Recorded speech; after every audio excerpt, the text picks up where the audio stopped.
อันนี้เป็นสวนมักน้อยสวนมักใส่พี่น้องสุดแล้วนี่คลิปแล้วข้าพเจ้าออกมันยังน้อยอยู่เนาะ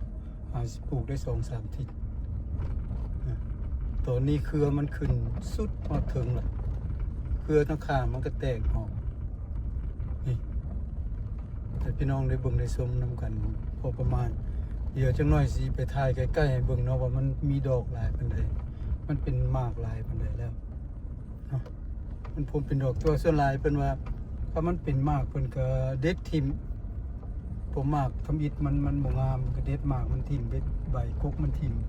ให้มันขึ้นยอดงามเนาะพี่น้องโอเคจังหน่อยสิลงถ่ายใกล้ๆเบิ่งพี่น้องโอ้โหสิไข่เบิ่งกันใหญ่เด้เห็นบ่พี่น้องพาติโตเพื่อมันขึ้นสูงไวพี่น้องเบิ่ง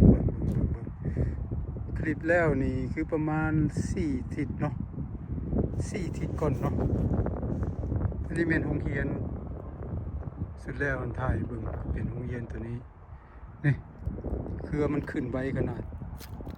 อันนั้นมันต้นมันเป็นใส่จอบเงามันให้มันอุ่นเป็นเด็ดใบมันได้หมดพี่น้องใบมันใหญ่ๆใบใหญ่เป็นเด็ดออกหนึ่งมากับมันกินน้ำตื่มเนาะถ้ามันยอดออกมาหลายมันก็เด็ดทิ้งยอดตัวนี้มันก็เด็ดออกมวยมันออกไปหลายยอดอันนี้มีแต่4-5 ยอดเนาะ1 2 3 4 5 6 ยอด6 ยอดเป็นมันโตขึ้นมาจนเราเปิดน้ำเข้ามานี่มันก็เป็นหมากสวดออกหมากมันย้ายออกแล้วนี่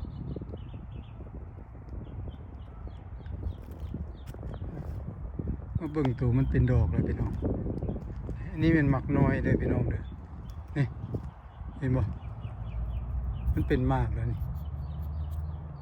อีก2-3 ทิศมันก็มาฮอดพี่ละบักใหญ่แล้วสิเป็นหมากแล้วนี่เป็นหมากแล้วเครือมันจะน้อยมันก็เครือมันก็จอดกันเบิดแล้วนี่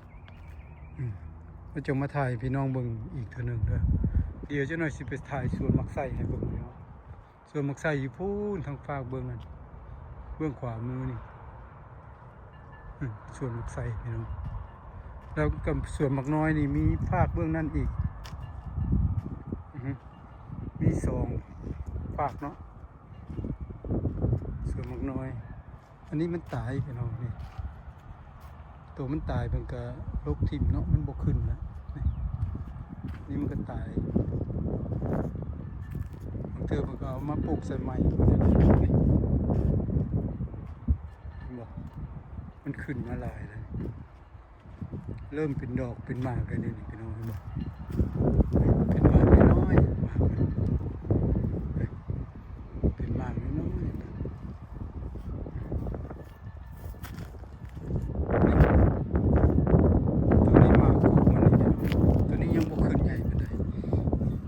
บางเธอมันก็เด็ดทิมมากนี่มันไม่ได้ขายหรอกตัวนี้นี่โอเคเริ่มใหญ่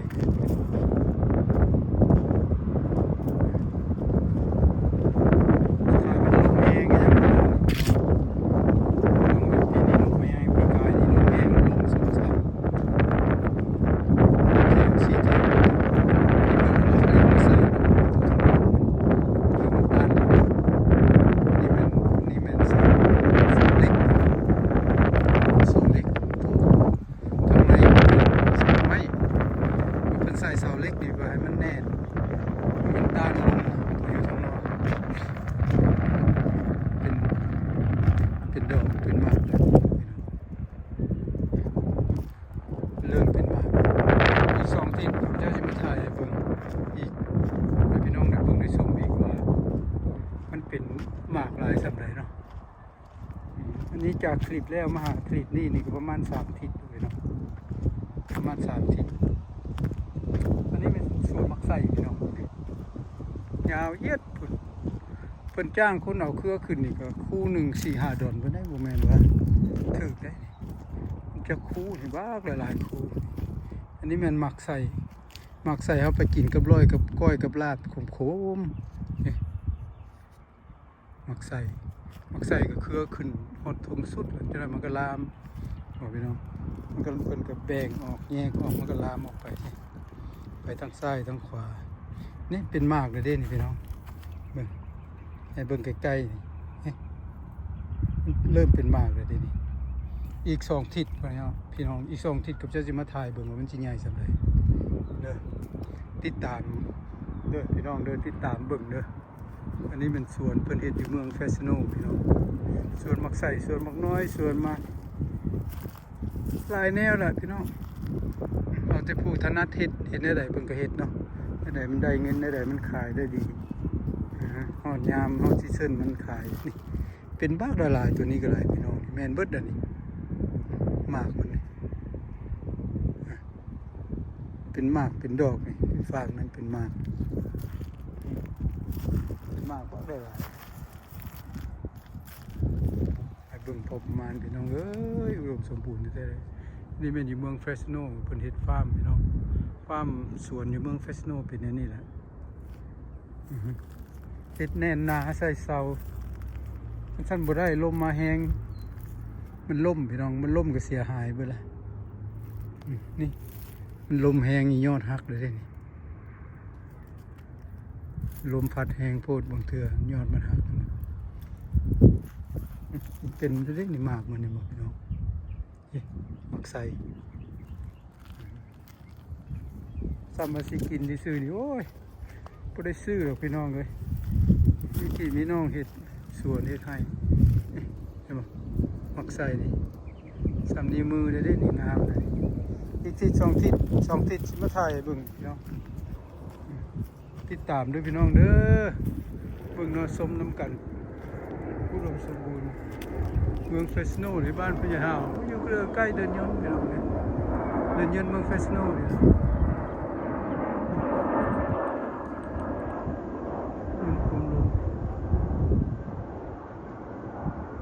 เบิ่งพวกมาสวนเมื่อนี้เพิ่นบ่ได้เปิดน้ำเข้านี่เป็นท่อน้ำมันเวลาเพิ่นเปิดมาน้ำมันก็พุ่งขึ้นเพิ่นก็เอาท่อนี่ลงท่อน้อยนี่เตื่อยลงแล้วน้ำมันก็เข้าไป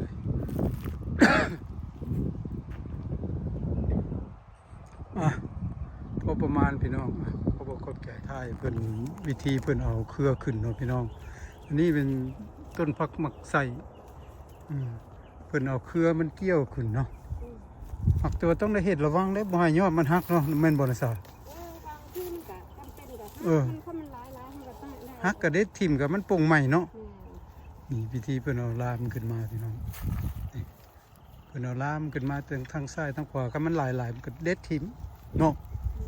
โอ้ตัวนี้มันเกี้ยงแล้วเพิ่นเฮ็ดแล้วนี่พี่น้องตัวนี้เพิ่นเฮ็ดแล้วนี่เพิ่นเด็ดเกี้ยงทางลุ่มมันนะเพิ่นก็ปะให้มันลามขึ้นไปทางซ้ายทางขวาให้มันเป็นระเบียบตัวนี้ผมกำลังเฮ็ดอีกยังบ่แล้วผมเฮ็ดอยู่เลยทางลุ่มบ่ยังมีเครือหลายมันก็เด็ดถิ่มมันหลายโพดมันลามไปน้ำดิน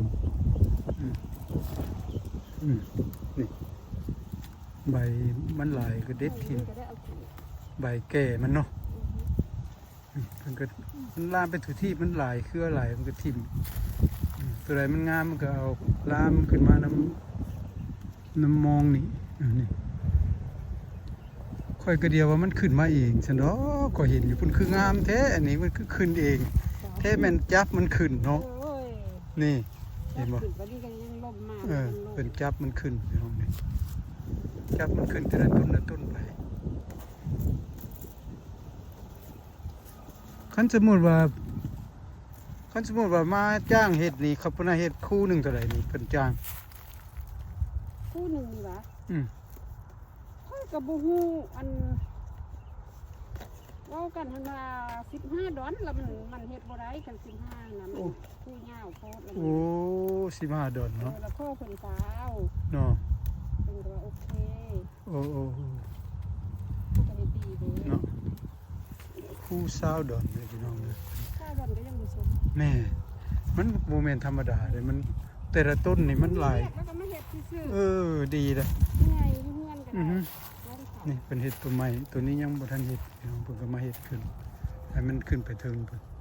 ค่อยเห็นอยู่พุ่นมันขึ้นถึงในนี่ค่อยว่าโอ้มันคือว่าขึ้นงามเนาะแท้แม่นแปลงเอา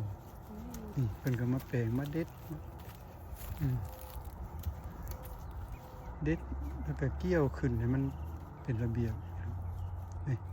พอมันเป็นหมากมันก็ย้อนงามเนาะเพราะว่ามันลามขึ้นดิคันซั่นมันก็ตกน้ำเรือน้ำดินหั่นมันก็บ่ ขึ้นเรือทำอิฐก็ต้องเอาขึ้นบ่ดี โอ้เอาเรือน้ำดินมันก็บ่เป็นอย่างนั้นมันก็บ่เป็นแล้วเนาะ บ่อันนั้นเด้อมากกว่า หมากก็บ่งามมันถึกดินมันก็เอาลามขึ้นพี่น้องแปลงให้มันขึ้นดิขอบใจหลายๆด้วยจ้าเด้อพอประมาณได้เบิ่งได้ชมนำกันเพิ่นนี่แม่นกรีนเฮาส์แม่ใหญ่เฮาส์เอามาถ่ายให้พี่น้องได้เบิ่งนี่ต้นไม้โฮมเพิ่นแล้วตัดยามนี้พี่น้องในต่อเป็นต่อมันนี่บ่ตัวน้อยตัวนี้มันก็ใหญ่ขึ้นสูงขึ้นเป็นมากเป็นหยังเนาะมีเบิดคนแนวนะแม่ใหญ่นี่ต้นพักกะมิกนี่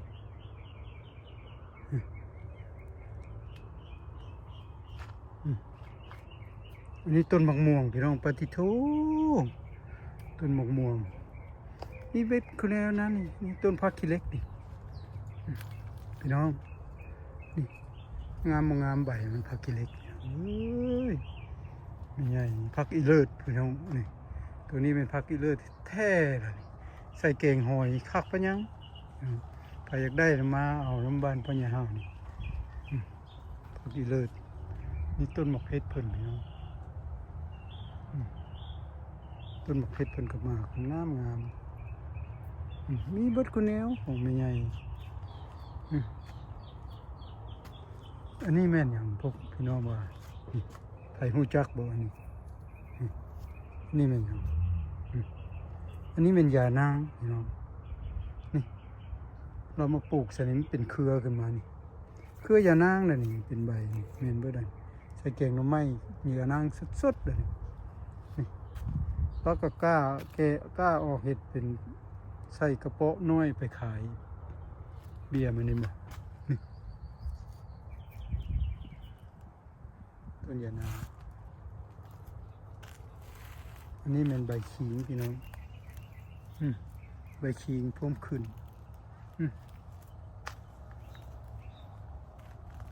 พักอีเลิศพี่น้องเอ้ยอีเลิศของแท้เลยนี่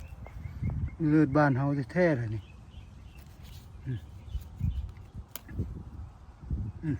หอมใส่แกงหน่อไม้ใส่แกงเนี่ยหน่อไม้บ่แกงเนาะมีครบอยู่เอ้ยนี่มันผักหอมพี่น้องย่องดมผักหอมกินกับลาบกับก้อยยามหนาวแล้วก็ปิดไว้เนาะ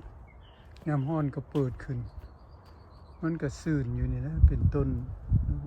บางงานแล้วก็ใส่กระเพาะไปขายอยู่น้ำบัดน้ำวาเนาะก็พอได้ขายนี่ต้นยานางเป็นเครือขึ้นเยอะคือว่าจะตายอะไรนี่สุดท้ายก็ได้มาถ่ายเอาคลิปอยู่กรีนเฮาส์เพิ่นเนาะพอประมาณเลยพี่น้องขอบคุณใจที่เขามาเบิ่งมาชมโอ้เท่านี้เด้อบาย